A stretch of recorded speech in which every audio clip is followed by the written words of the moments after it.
Hello, this is a report from DIS. Today is February 9th, 2015. My name is Katie McFadden, and I am your host for this evening. Also with us today, Delia Phillips will be talking about the latest NBC controversy, and Megan Fish will give us the latest weather and snow update. Our first story is coming from the streets of Odense, with Alex and Jana, who are asking the local citizens what they think about Danish citizens traveling to Syria to fight for IS. My name is Alex, and today we're on the streets of Odense where we're asking locals about what they think about Danish citizens traveling to Syria to fight for ISIS. What do you know about IS? I think it's terrible what they are doing. It's this, the second half of Al-Qaeda, I think. It's a common knowledge in Denmark. Oh, I don't support that. No, I don't like war. And how do you feel about Danish citizens going to Syria to fight for IS? Well, I think it's a very difficult question because it's up to the single person if he wants to join it. I cannot see the reason why to do it. I would be annoyed if my son did it.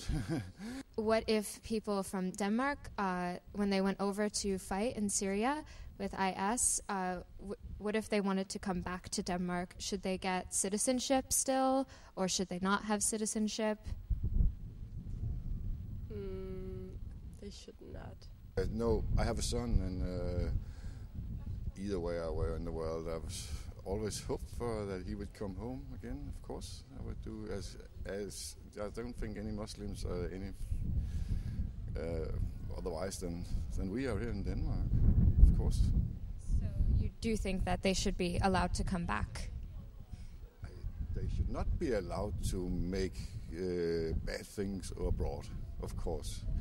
But coming back to your parents, well, it's a difficult one. Following Belgium, Denmark has the second highest number of citizens per capita traveling to fight for IS in Syria. An estimated 100 people have left to fight so far, although it is estimated that there are more unaccounted for. Next up, as if their awful losing record wasn't enough, the New York Knicks have a new PR problem on their hands. We now go to Delia Phillips for more on this story. In the meanwhile, start rooting for the Nets because the Knicks don't want you. This is how New York Knicks owner James Dolan shamefully closed his response email to his 73-year-old loyal fan, and that's not even the worst part. A letter intended as constructive criticism by Irving Bierman was harshly taken by Dolan as a personal attack. Bierman suggested that team management should be revamped in light of their losing record of 10-41. Even with one of the highest payrolls in the NBA, the Knicks have only made the playoffs 5 times in the last 15 seasons. Dolan responded to Bierman's email with one of his own, in which he accused Bierman of being a miserable alcoholic and hateful mess. Despite Dolan's hurtful words, Bierman is standing by his favorite team. Now, Megan Fish will give us the update for the weather for the Boston area. Snow continues to fall with a high of -3 and a 100% chance of snow. We expect about 7 to 12 centimeters of snow today, which will transition into snow showers later tonight. There's a winter storm warning in effect for the greater Boston area until 1 o'clock Tuesday morning. Tomorrow, we can expect partly cloudy skies with a high of -1.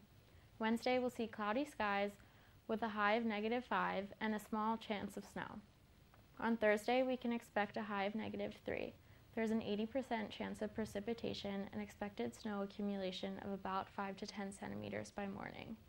On Friday, we can expect a cold day with a high of -8 and strong winds. This cold spell is expected to last throughout the weekend and into next week with the arrival of more snow.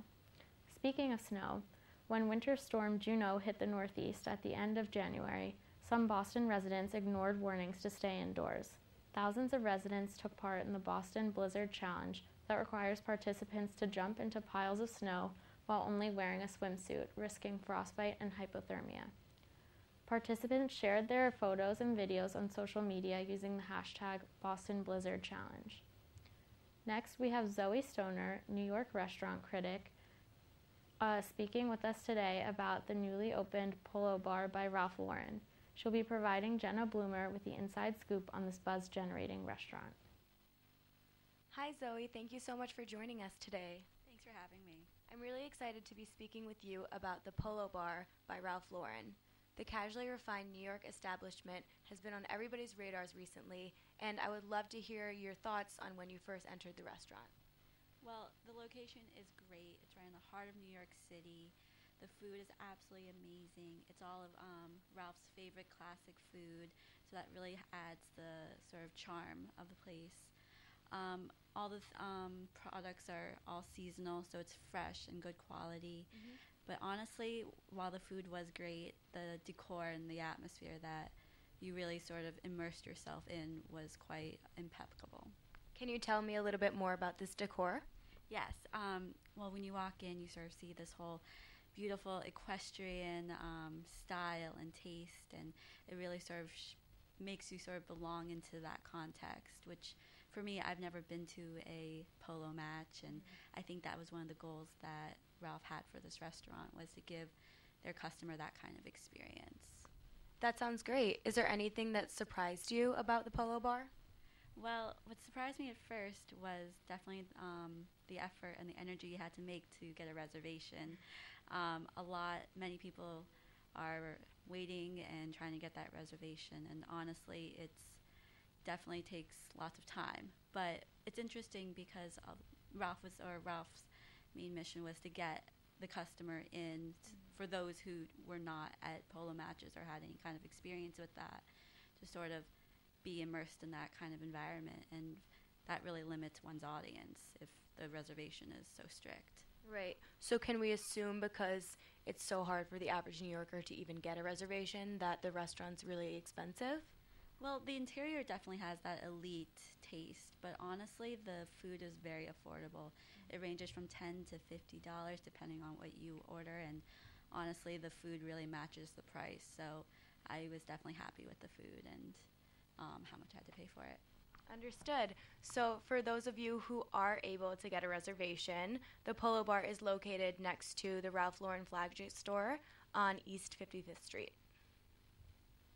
Thank you, Zoe Stoneham and Jenna Bloomer, for that interesting review on the Polo Bar by Ralph Lauren in Manhattan.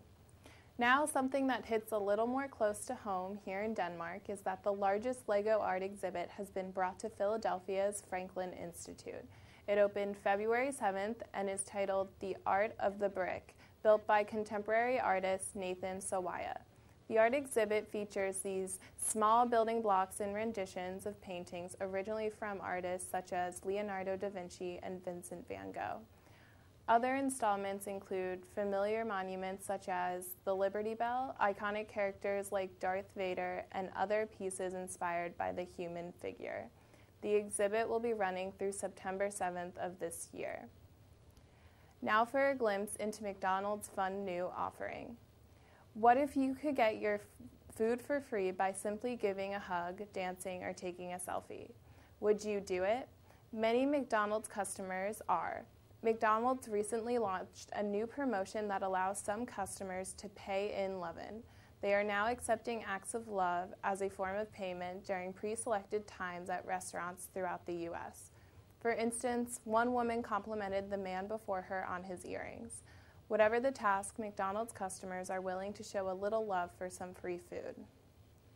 This has been a report from DIS. I'm Katie McFadden, and have a good night.